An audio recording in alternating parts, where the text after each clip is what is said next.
महाराष्ट्र में स्थानीय चुनाव चल रहे हैं और इन सब के बीच एक एक करके भारतीय जनता पार्टी खासकर महायुति की पोल खुल रही है। अभी हमने आपको दिखाया है कि कैसे वहां पर आराम से सामान बांटे जा रहे हैं कि सामान लो, वोट हमें दो। लेकिन अब मसला ये नहीं रहा। अभी आपको दिखाने जा रहा हूं कि कैसे पैसों के दम पर यह चुनाव जीतने की कोशिश की जा रही है। ऐसा ही भाजपा का कार्यकर्ता, किसी और ने नहीं, राज ठाकरे की पार्टी के कार्यकर्ताओं ने धर दबोचा और उसके बाद जो उसकी मजम्मत हुई है वो तस्वीर जरा देखिए। वो बात अलग है कि देश के चुनाव आयोग को इसमें कहीं से भी आचार संहिता का उल्लंघन नजर नहीं आएगा और फिर कहता है वो आदमी कि वो सबसे ज्यादा निष्पक्ष है। इसके अलावा आज आपको दिखाऊंगा अलग अलग जगह कैसे वाराणसी में टूट जो मंदिर तोड़े जा रहे हैं उसको लेकर न केवल साधु संतों में नाराजगी है, वाराणसी के लोगों में नाराजगी है, बल्कि अब शंकराचार्य ने भी मोर्चा खोल दिया है। जो उन्होंने कहा है उसे जरा सुनना चाहिए। अगर वाकई सनातनी हो, कट्टर सनातनी वाला नहीं, वाकई सनातनी हो, क्योंकि कट्टर सनातनी के नाम पर एक पॉलिटिकल पार्टी, एक नेता का चरण चाटुकारिता नहीं करनी चाहिए। अगर वाकई सनातनी हो तो सुनना चाहिए। और तो और उधर बता रहे थे मैकाले ने ये किया, मैकाले ने वो किया, तमाम बातें बता रहे थे नरेंद्र मोदी साहब। लेकिन आज मैं आपको दिखाऊंगा कि उनकी अपनी ही पार्टी के नेता और खास तौर पर एक राज्य के मंत्री अश्लील डांस में क्या खोजते हैं, कला ढूंढते हैं, कला। लेकिन कला तक सीमित रहते तो बात अलग है। वो भगवानों पर क्या टिप्पणी कर जाते, लेकिन भावनाएं किसी की आहत नहीं होंगी। और तो और धमकी पुलिस के सामने, आप अंदाजा लगाइए, खुल्लम खुल्ला पुलिस के सामने धमकियां दी जाती हैं, बच्चियों के लिए गंदगी उगली जाती है। लेकिन हिम्मत हो, गिरफ्तारी हो जाए उस शख्स की। नमस्कार, मैं हूं प्रज्वल गौतम और आप देख रहे हैं the live TV. The live TV, सच सबसे आगे। सबसे पहले शुरुआत इस खबर के साथ देखिए। यहां क्या हो रहा है, धर दबोचा गया एक आदमी। इसलिए क्या कर रहा था बताता हूं अभी आपको, जरा देखिए वीडियो।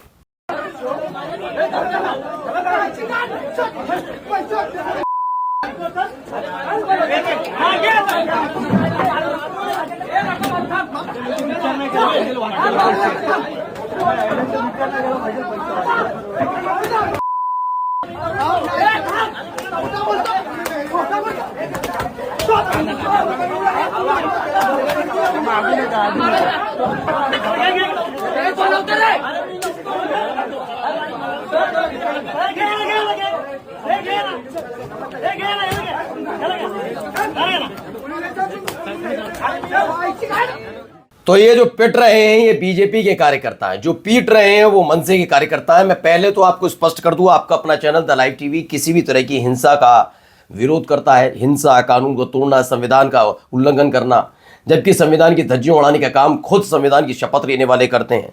कानून के रखवाले ही कानून को खूंटी पर टांगने का काम करते हैं। लेकिन फिलहाल यहां जो हुआ है वो सीधे सीधे आज मैं आपको बता दूं कि इस देश के चुनाव आयुक्त ने जिस तरीके से चुनाव आयोग की शान, सम्मान को एक पॉलिटिकल पार्टी के चरणों में रखा, उसकी वजह से हो रहा है। ये यूं ही नहीं हो रहा है, इसी की वजह से हो रहा है। अब आप अंदाजा ले क्या दावा है। अतुल साहब कहते हैं महाराष्ट्र ठाणे में क्या हुआ, भाजपा ने विकास की गंगा बहा दी, तो पैसों की गंगा बहाने की क्या जरूरत। पैसे बांटते समय भाजपा कार्यकर्ता पकड़े गए, मनसे कार्यकर्ताओं ने महाप्रसाद दे दिया। महाराष्ट्र नवनिर्माण सेना के यानी राज ठाकरे की पार्टी के नेताओं ने वहीं उन्हें कूट दिया। देखिए एक और इसी की खबर आगे की निकल कर आई, एक और देखिए जरा यहाँ क्या हो रहा है।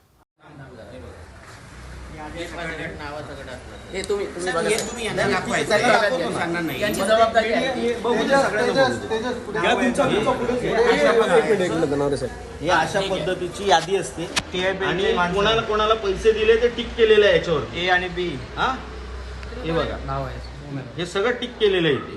त्यांचे नंबर आहेत, मतदान क्रमांक आहे, मतदाराचं नाव आहे, पैसे दिल्याचे टिक केलेले आहेत। आणि टीआयपीएलचे कर्मचारी पैसे वाटायला भाजपतर्फे फिरतायत, महानगरपालिकेचा कर्मचारी फिरतोय। तो ठाणे की खबर थी, ये पनवेल की खबर है। यहां पर भी इतना विकास किया है कि पैसे देकर नगर सेवा का मौका मांग रहे हैं। कहा जा रहा है कि यहां पर भी पैसे बीजेपी की तरफ से बांटे गए। आपको याद होगा बिहार में जब इन्होंने महिलाओं के खाते में 10-10 हजार रुपए डाले थे, उसके बाद ये समझ गए खेल क्या करना। असम में भी ऐलान कर दिया गया है महिलाओं के खाते में पैसे डालने का ऐलान, याद है, क्योंकि असम में भी इस साल चुनाव है। अब देखिए महाराष्ट्र में भी खुल्लम खुल्ला ये खेल किया जा रहा है। लेकिन चुनाव आयुक्त के चेहरे पर अगर एक शिकन दिखाते तो मान जाए। तस्वीर तो ये भी आई थी, क्या कार्रवाई हुई अब तक बता दें, जाइए।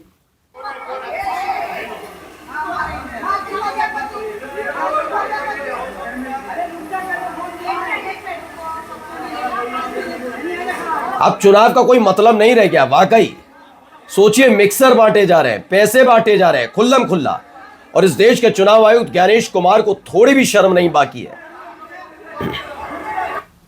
यह भी एक तस्वीर निकल कर आई। अब आपको लेकर चलते हैं यहां पर जरा कट्टर सनातनी ने, फिर कह रहा हूं सनातनी सुनना, सिर्फ सनातनी हो, इंसान हो तभी सुनना। बाकी ये कट्टर वट्टर वाले लोग ना इस वीडियो से दूर रहे। सुनिए। अरे भाई 150 मंदिर टूट गया, कॉरिडोर बन गया, कॉरिडोर बन गया, कॉरिडोर बन गया, ये 5 बार आप बोल चुके हैं हमसे। लेकिन 150 मंदिर, वो मंदिर जिनका पुराणों में वर्णन था, वो मंदिर जो 2000 साल पुराने थे, वो मंदिर जो 500 साल पुराने थे, वो मंदिर जो 800 साल पुराने थे, वो सारे के सारे तोड़ करके फेंक दिए गए। उसके बारे में कुमार अभिषेक के मुंह से एक शब्द नहीं निकलता है। वो कहता है कि कॉरिडोर बन गया, मंदिर टूट गए, उसको क्यों नहीं बोलते हो? नहीं, आप उठा कर आप दोनों बात बोलो ना।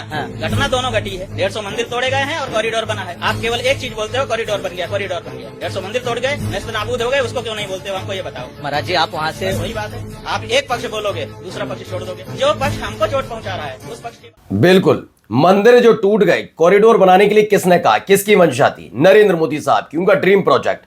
उनके लिए सनातन परंपरा के प्राचीन मंदिरों को तोड़ दिया गया। कितनों की भावना आहत हुई। तभी तो कहता हूं ये फर्जी सनातनी है। इन्हें धर्म से, इन्हें देश से, इन्हें महिलाओं से, इन्हें किसी सम्मान से लेना देना नहीं है। सिर्फ सपने पूरा करना है, और जब ज्यादा कोई बोले तो उत्पात काटने के लिए उतर आना। शंकराचार्य ने सबके धागे खोल दिए। कोई जवाब दे पाएगा इस बात का? अब आइए, प्रधानमंत्री भी 2 दिन पहले मैंने आपको खबर भी दिखाई थी, मैकाले पर ज्ञान दे रहे थे। मैकाले पर जबरदस्त ज्ञान था कि ये वो है, ये कर दिया, वो पढ़ कर दिया, तमाम चीजें वो कहानियां सुना रहे थे कि शिक्षा में कैसे सुधार के नाम पर वही पढ़ाया जो जिससे विभेद पैदा हो, ये हो वो, बहुत सारी कहानी। अब आप जरा पढ़िए। बैकुंठपुर में पत्रकारों के सवाल पर मंत्री का अटपटा जवाब। इसे अटपटा बता रहे हैं, कहूंगा बदतमीजी वाला जवाब। क्या है? अश्लील डांस पर मंत्री बोले, कला तो कला है, ओके ये मैं मानता हूं, चलिए ये भी मैंने मान लिया। केवल भजन या राम नाम जाप ही शामिल नहीं। समझ गए? भजन राम नाम जाप ही शामिल नहीं, उसमें हर तरह की चीजें शामिल हैं। कौन कहते हैं? मंत्री जी कहते हैं। और इसी के साथ आप समझिए इनके सनातनी होने का सबूत मिलता। अब आइए जरा इस आदमी को सुनिए, कितनी बदतमीजी कर रहा है पुलिस वालों के सामने। लेकिन सोचिए, पुलिस वाले बस सिर्फ मुंह खोलकर देख रहे हैं। अगर आपके अंदर एक ही जरा सी भी संवेदनशीलता है कि गौवंश सिर्फ यहाँ पर हिंदुत्ववादी ठेकेदारों की जिम्मेदारी नहीं है, ये भारत भूमि है, और भारत भूमि के अंदर हर व्यक्ति की जिम्मेदारी है कि यहाँ पर गौवंश नहीं कटना चाहिए। चाहे वो वर्दी में हो, चाहे वो कुर्ते पैजामे में हो, चाहे वो सामान्य व्यक्ति हो। अगर 48 घंटे के अंदर इनकी गिरफ्तारी नहीं होती है या भरपूर कार्रवाई नहीं होती है, तो इस बिल्हौर के अंदर जितनी मस्जिदें हैं उनके दरवाजों पर अगर सुअर की बोटियां न मिले। अब आप देख रहे हैं, मस्जिदों के बाहर सुअर की बोटियां फेंकने का ये दावा कर रहा है। ये कोई छोटा मोटा आदमी नहीं है, ये बीजेपी के विधायक साहब हैं। ये दावा किया जाता है। ये कानपुर में दुर्गा मंदिर के पास गौवंश के अवशेष से बीजेपी विधायक राहुल बच्चा सोनकर ने थाने में गौ हत्यारों को चेतावनी दी। गौ हत्यारों को देते, बिल्कुल देते ना।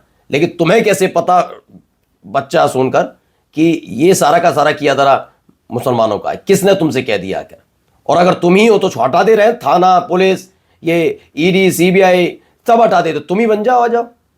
बिना जांच के इस आदमी ने भड़काने वाला काम किया है। देखिए, तभी तो 1318 in person hate speech events in 2025 2025 में 1318 ऐसी हेट स्पीचेस सामने आई, जिसमें 13% इंक्रीज हुआ। 2024 में कम था, ज्यादा हो गया, और 97% 2023 के मुकाबले। और इसमें ज्यादातर मुसलमानों के खिलाफ गंदगी उगलने वाली चीजें थी, ये स्पष्ट किया गया। और जाते जाते बस ये खबर दिख रही, ध्वस्त करने को चिन्हित हुए घर तो लोग बोले हम भाजपाई, फिर एक्शन क्यों? बहन भाई सबको बता दूं, नंबर सबका आना है। बरेली की खबर है, 300 घरों पर बुलडोजर चलाने की तैयारी हो रही है। अब लोग कह रहे हैं हम तो बीजेपी के थे, बीजेपी ने हमें भी नहीं बख्शा। ये बख्शते किसी को नहीं है। नमस्कार।